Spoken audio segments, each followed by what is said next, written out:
माता की जय। बोल गणेश भगवान की जय। कार्तिकेय महाराज की जय। पार्वती माता की जय। करवा चौथ का व्रत व पूजन विधि। कार्तिक कृष्ण पक्ष की चतुर्थी को करवा चौथ कहते हैं।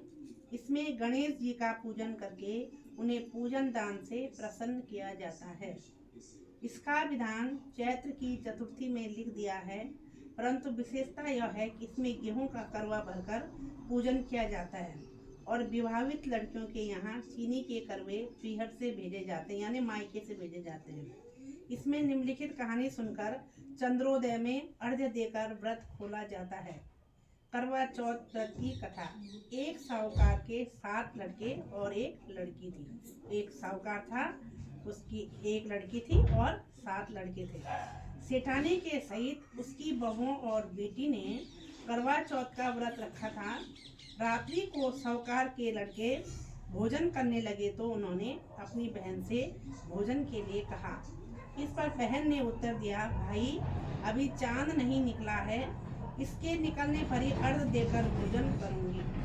बहन की बात सुनकर भाइयों ने क्या काम किया कि नगर से बाहर जाकर अग्नि जला दी, यानी उन्होंने पेड़ के पीछे गए और अग्नि जला दी और छलनी ले जाकर उसमें से प्रकाश दिखाते हुए उन्होंने बहन से कहा, बहन चांद तो निकल आया है, अर्घ देकर भोजन जी लो, यानी तुम भी खाना खा लो।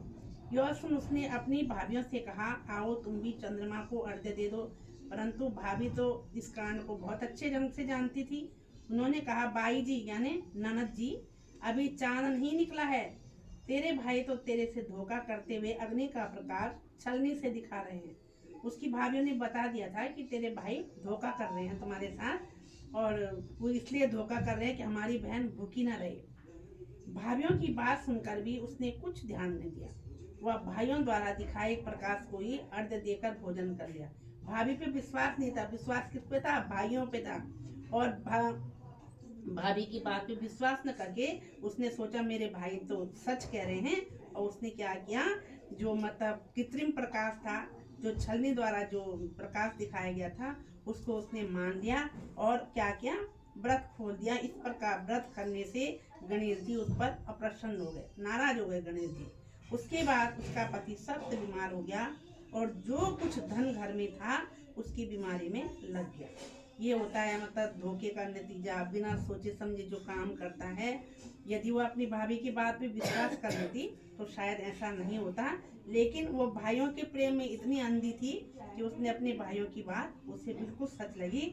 और उसके साथ देखो उसका पति व्रत भंग करने पर पति भी बीमार हो गया और उसे जब बड़ा दुख हुआ, अफसोस हुआ उसको, तो उसने गणेश जी की प्रार्थना करते हुए विधि विधान से फिर चतुर्थी का व्रत करना आरंभ किया और श्रद्धा अनुसार सबका आदर करते हुए आशीर्वाद ग्रहण करने में ही मन को लगा दिया। अब उसने सोचा मैं ऐसा काम बिल्कुल नहीं करूंगी कि जिससे अनर्थ हो।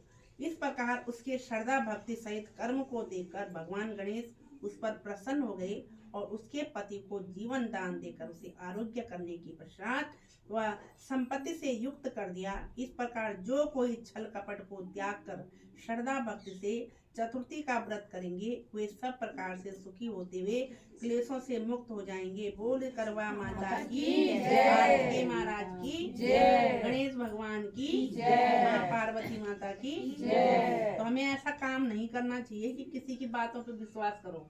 कुछ बातें ऐसी होती हैं कि जब तक तुम खुद न देखो तो किसी पे भी विश्वास नहीं करना चाहिए, चाहे वो तुम्हारे अपने ही क्यों। एक दूसरी कहानी भी है, आजकल नए ही जे मिला है। हाँ, गणेश की है ही, फिर एक गणेश जी को है तुम्हारे पास? लोहिया में नए किताब थी ना, उसमें कौन से है? ऐसे तो ये बहुत कहानी है गूगल में, मेरे उसमें सिर्फ गणेश जी वो अंधी माई वाली ला दे दे। हाँ अंधी की एक दूसरी ये वाली आंटी जो आंटी बोल रही है। एक अंधी गुड़िया थी जिसका एक लड़का और लड़के की बहू थी। वो बहुत गरीब थी। वह अंधी गुड़िया नित्य प्रति गणेश जी की पूजा किया करती थी। गणेश जी साक्षात सन्मुख आकर कहते थे कि गुड़िया माई तू जो चाहे सो मांग ले। गुड़िया कहती मुझे मांगना नहीं आता, सो कैसे और क्या मांगूं? तब गणेश जी बोले कि अपने बहू बेटे से पूछकर मांग ले। तब बुढ़िया ने अपने पुत्र और वधू से पूछा तो बेटा बोला कि धन मांग ले और बहू ने कहा कि पोता मांग ले। तब बुढ़िया ने सोचा कि बेटा बहू तो अपने अपने मतलब की बातें कर रहे हैं। अतः उस बुढ़िया ने पड़ोसियों से पूछा तो पड़ोसियों ने कहा कि बुढ़िया तेरी छोटी सी जिंदगी है, क्यों मांगे धन और पोता? तू तो केवल अपने नेत्र मांग ले, जिससे तेरी शेष जिंदगी सुख से व्यतीत हो जाए। उस बुढ़िया ने बेटे और बहू तथा पड़ोसियों की बात सुनकर घर में जाकर सोचा, जिससे बेटा बहू और मेरा सबका ही भला हो, वह भी मांग लूं और अपने मतलब की चीज भी मांग लूं।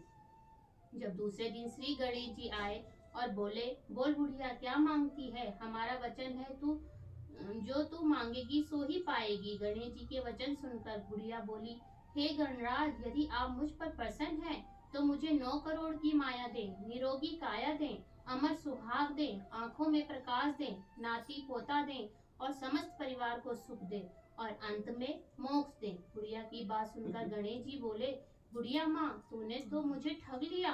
खैर, जो कुछ तूने मांग लिया वह सभी तुझे मिलेगा। यूं कहकर गणेश जी अंतर्ध्यान हो गए।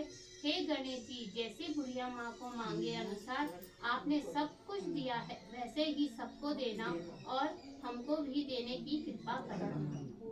बोल गणपति भगवान की जय। चल प्रेरणा आरती कर लेना लक्ष्मी और